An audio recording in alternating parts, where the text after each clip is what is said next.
Bonjour à tous, bienvenue pour ce nouveau En Peignoir. Aujourd'hui, nous allons nous intéresser à une association liée aux stations thermales qui fête ses 25 ans en 2023. Son directeur général va tout nous dire à ce sujet. Bonjour Éric Bru. Bonjour Stéphane. Est-ce que vous pouvez déjà nous présenter brièvement la route des Villes d'Eau et sa vocation ?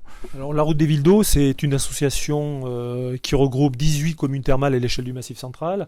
Alors, non pas sur des problématiques de santé, de développement du thermalisme médicalisé, mais plutôt sur le volet diversification touristique. Je rappellerai qu'une station thermale, c'est bien sûr un volet santé très fort, mais c'est aussi une grande destination touristique. Pourquoi avoir souhaité organiser un temps fort ? C'était le 29 septembre dernier, autour de cet anniversaire. Parce qu'il faut toujours fêter dignement les anniversaires qui comptent. Alors c'est vrai que quand on a un quart de siècle comme l'a fêté la route des Villes d'Eau ces derniers jours, effectivement, je crois qu'il fallait faire un point d'étape. 25 ans, c'est le bon âge pour regarder ce qu'on a fait et puis surtout aussi pour tracer des perspectives pour les prochaines années. Alors peut-être pas pour les 25 puisque le monde est tellement changeant et fluctuant en ce moment que les choses seraient compliquées, mais dans tous les cas, ça a servi effectivement de faire le point et de dresser des perspectives. Justement, quel dispositif vous avez mis en place pour cette soirée d'anniversaire pour marquer un petit peu le coup ? Alors on avait essayé d'articuler les choses de manière, on va dire, fluide et complémentaire. D'abord, on ne peut pas éviter, et c'est même un exercice imposé, on va dire, des prises de parole introductives. Alors on avait eu la chance d'avoir dans le casting Jean-François Béraud, qui est président de la Fédération thermale et climatique française. Il y avait Pierre Jal, qui était l'ancien directeur de la route des Villes d'Eau. Il y avait Marc Gastambide, qui était commissaire à l'aménagement du Massif central à l'époque de la création de l'association. Il y a eu Jean-Yves Goudbel, qui était bien évidemment, que tout le monde connaît comme ancien président du département du Puy-de-Dôme, mais qui est aujourd'hui surtout coordinateur interministériel en charge du thermalisme. Et donc voilà, il fallait que ces gens-là s'expriment sur, en gros, pour poser le cadre et dire quelles étaient les problématiques actuelles et anciennes on va dire, de la filière thermale à l'échelle nationale et massif central. Et avant de partir sur des tables rondes qui ont permis effectivement d'abord dresser l'état des lieux de la route des Villes d'Eau dans son écosystème local, régional, massif central, de voir le volet, la filière bien-être à l'eau thermale, et puis la question du patrimoine de la culture et la question des partenariats au plan national et européen. Donc tout ça, ça a été traité à travers les 4 tables rondes qui ont suivi les discours introductifs. Cette soirée, ça a été aussi l'occasion de mettre en avant le rôle crucial de l'ANCT, commissariat du Massif central, qui a vraiment joué un rôle décisif pour votre association.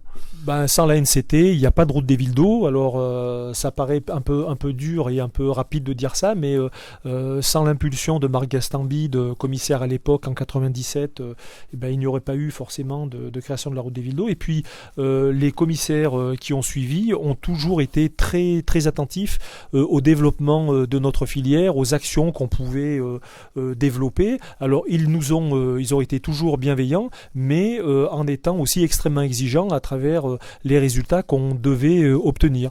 Donc, je sais pas, on en est peut-être au 30e dossier soutenu par la NMCT au plan massif central. Donc, voilà, c'est vraiment des constructions partenariales fortes. Et moi, je considère que les choses, elles doivent s'inscrire dans la durée. Quand on fait du développement, c'est pas pour un an ou deux, c'est effectivement sur des tranches, sur des durées qui sont forcément longues. Vous l'avez dit, donc les tables rondes ont permis de parler un petit peu des beaux projets qui ont occupé votre association ces 25 dernières années, mais il a été aussi question des projets, et je crois que vous n'en manquez pas à court et moyen terme. Oui, alors toujours pareil avec le soutien du commissariat et le commissaire actuel, donc Paul-Henri Dupuis, on a l'habitude de se voir régulièrement pour poser effectivement les jalons sur les nouvelles problématiques qui seraient à traiter. Alors par exemple la question de la gestion de la relation client au sein de nos instances, que ce soit pour la version thermalisme ou pour la version touristique, il faut que la personne qui est, on va dire, intéressée pour venir un séjour dans nos stations soit on va dire, suivi de la manière la plus efficace possible et qu'il y ait le moins de déperdition possible entre le prospect et celui qui réalise vraiment son séjour. Donc il y a la question de la résilience des stations thermales face aux conséquences du changement climatique. C'est quelque chose qui est un petit peu nouveau pour nous, mais qui est tout à fait crucial pour l'avenir des stations. Je ne crois pas à l'avenir des stations thermales si elles ne sont pas exemplaires ou vertueuses en matière environnementale. La question de la ressource en eau thermale et de sa pérennité. C'est effectivement tout à fait intéressant qu'il y ait des opérateurs thermaux qui investissent des sommes d'argent très importantes pour l'investissement, mais il y a peut-être une question en préambule qui se pose, c'est quel sera l'état de la ressource en eau dans 10 ans, dans 15 ans, dans 30 ans. Et effectivement, cette question de la ressource en eau elle est tout à fait essentielle. C'était un sujet, l'eau thermale, l'eau potable, qui était sous les radars ces 5 dernières années et qu'aujourd'hui, finalement, ressort et nous pète à la gueule. La question de la commercialisation des séjours, il faut que nos stations thermales, nos destinations touristiques soient tout à fait exemplaires en matière de commercialisation de séjours, que ce soit des séjours dédiés à la santé ou des séjours dédiés parfaitement au tourisme, à la gastronomie, au bien-être, à la randonnée, mais il faut qu'on puisse être beaucoup plus performant qu'on l'est aujourd'hui en matière de commercialisation. Voilà, je ne parle pas non plus de la valorisation du patrimoine dans son ensemble. Il faut effectivement qu'on puisse mettre en haut de la pile effectivement cette question de valorisation du patrimoine, parce que c'est un élément saillant, très positif et segmentant, différenciant en tout cas du monde touristique. Donc voilà, il y a beaucoup de choses, beaucoup de chantiers qu'on a ouverts, qu'on va continuer à investiguer, et puis d'autres qu'on va lancer sur ces prochaines années. Donc comme vous le voyez, on ne manque pas de projets pour l'avenir.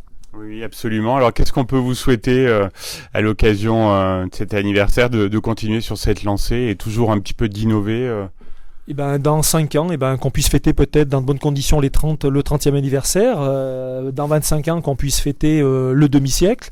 Alors ça sera sans doute sans moi, mais je considère qu'effectivement, comme je disais tout à l'heure, les questions de développement, les questions de repositionnement stratégique, les questions de diversification économique, c'est pas des questions qu'on traite pendant 6 mois et qu'on abandonne après. C'est un travail de longue haleine, avec bien évidemment des validations ou des changements d'orientation, on va dire de priorité, de perspective, mais dans tous les cas, le travail de fond doit être mené, doit être fait à l'échelle des stations, à l'échelle de la collective, et nous on est là pour accompagner l'ensemble de ces territoires thermaux dans leur modification, dans leur restructuration, dans leur nouvelle stratégie, et que donc on a en tout cas à Thermoverne, à la route des villes d'eau, l'ensemble des compétences nécessaires et suffisantes pour accompagner ce mouvement. Voilà, on espère simplement que effectivement l'ensemble des partenaires institutionnels, financiers, techniques